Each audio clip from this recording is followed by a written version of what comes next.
Little black book, you know what time it is. Time it is. Time it is. Time it is. Time it is. Time it is. Time it is. Time it is. Time it is. Hey guys, and welcome to Little Black Book. You know what time it is.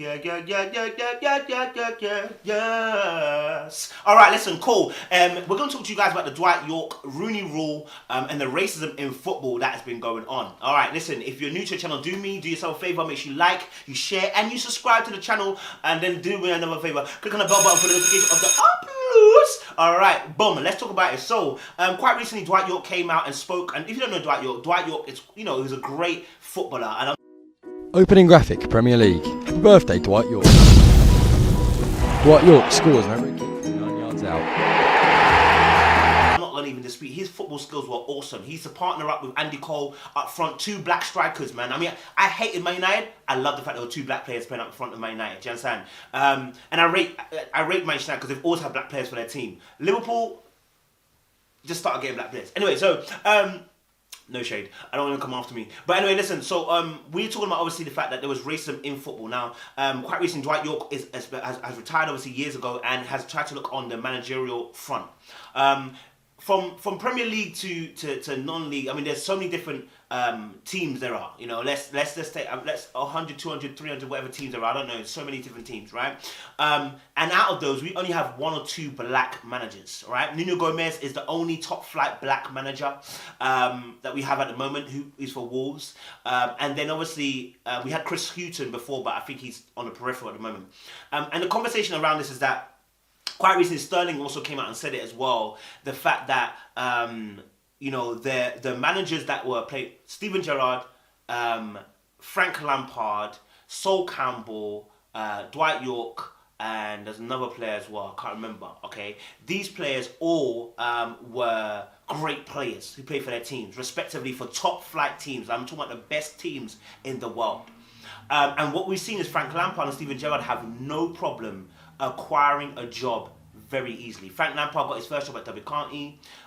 Steven Gerrard got his first job at Rangers, right? And so what we're seeing is that it was easy for the two great players of England, right? Sol Campbell also played for England as well, bearing in mind and suffered racist abuse from club and country in a sense. But Sol Campbell tried to even get a job in the lower leagues and was struggling to get jobs. Right, Mansfield, Notts County, we had those kind of ones, but struggling to get it, right? And the same thing, Dwight Yorke is making the same kind of play, and Sterling saying the same thing.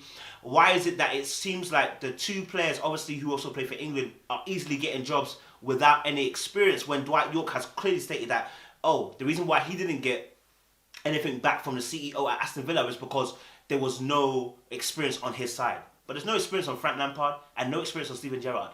Yet they both got football teams to manage them. Now, someone might say, well, no, stop. Be objective. Listen to what's happening.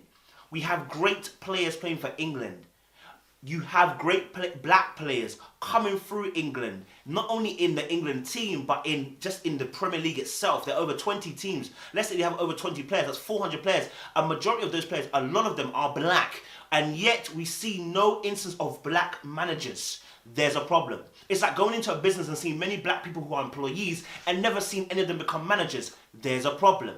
And the reason of the problem is the systematic racism and the ideology that works behind it. The ideology that works behind it is that black men and women are not intelligent enough. There's an idea that we're uncouth, we're primal, we're raw, and we're without substance. I saw another tweet someone say about the fact that they were saying they had a conversation around their non-league team, whatever, and it was said that can't have too many black players fielded because obviously they don't listen and they take control, right? So you can tell already. Listen, look at the narrative, right? There's a narrative that is formed in the mindset of the individual. That's what contributes towards someone's decision making. When it goes into the subconscious and it begins to act consciously, the person might not even be aware of their unconscious bias, but they have it. Right, and this is what we're talking about in football, okay? And so there was even a story in the papers where the FA have said to limit the quota of black players within the England team. That should let you know what we're facing here. Yeah, this is the kind of conversation that I had in the corridors of power.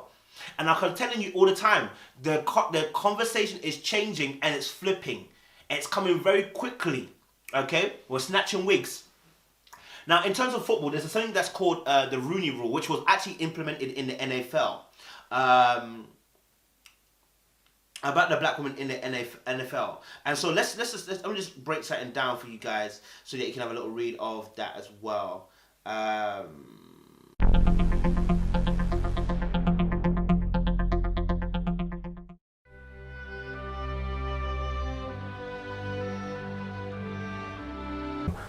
In American football, where this Rooney Rule came about, whatever team decides they're going to change their current coach, they have to be an interviewing process where 4 people, 5 candidates. The Rooney Rule is it's a National Football League policy that requires league teams to interview ethnic minority candidates for head coaching and senior football operation jobs. It is an example of affirmative action, even though there is no hiring quota, only an interviewing quota. It was established in 2003, and variations of the rule are now in place in other industries. So this Rooney Rule is very important because actually what it does, it allows for black candidates to actually get into an interview phase. Dwight Yorke wasn't even getting an interview. And he says, obviously, this is shambolic because how is it that the rule that's been in place is not even being affirmed? You know, and it's not even being considered here.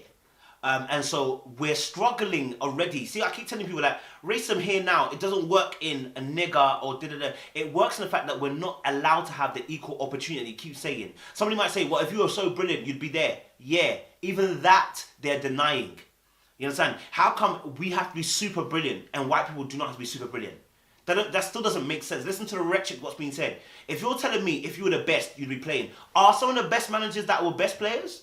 Are some of the best managers? I mean, there are some managers out there that are good, and there's some managers that are superb, and some managers that are just okay. And yet I have to be superb to get into the club. Listen to what you're saying. Listen to the rhetoric. You're telling me I have to be superb, but you're not saying the same thing for white folk, which means there's already a bias in your view. You know, and these are the covert racism tactics that we're talking about that you don't even realize are being imbued and actually being spewed out to black folk all the time. You know, so that's a very important thing. And what's interesting is that going back to the ideology about the fact that blacks are good enough to be employees but not employers, is to also do the fact that they're linking us to obviously being workmen, horses and beasts. See, footballers are about brute force, about stamina, about strength, about speed. We are good enough to be those animalistic qualities. We're not good enough to tame the beast. And that's what it's saying, that necessarily is that you are good enough to be a beast, but not to tame the beasts on the field. And I'm not calling any footballer a beast. I'm just kind of giving you an analogy of it. That you're not good enough to control these people. You understand? Yeah, you know, because we've got almost like a reverse of the slave trade situation where you got plantation workers and you can't be the slave owner. Not that we don't want to be a slave owner anyway, but you can't be the boss. You understand? And these are important things that are playing into the situation. I think even Sterling was subjected with racism obviously in the Premier League some weeks back, and it was crazy, right? Because actually it was just too much. You know, you go to take a corner and you're hearing monkey chants. That lets you get the state of this UK. So when people tell me UK is not racist, I go to them, well, I'm looking at what's happening. I'm saying I don't think that's the truth. You know, and our whole football game needs to be dealing with it. You know, kicking out racism. We need to do more. The FA need to do absolutely more now. Yeah, the time has cometh. You're not going to treat us like second-rate citizens. Yeah. Listen, and guys, let's stop playing for England and start playing for our ethnic minority, our ethnic countries, man. Our Africans and Caribbeans, thems. You understand? Anyway, guys, make sure you like, share, subscribe. Click on that bell button for notification of uploads. I appreciate you.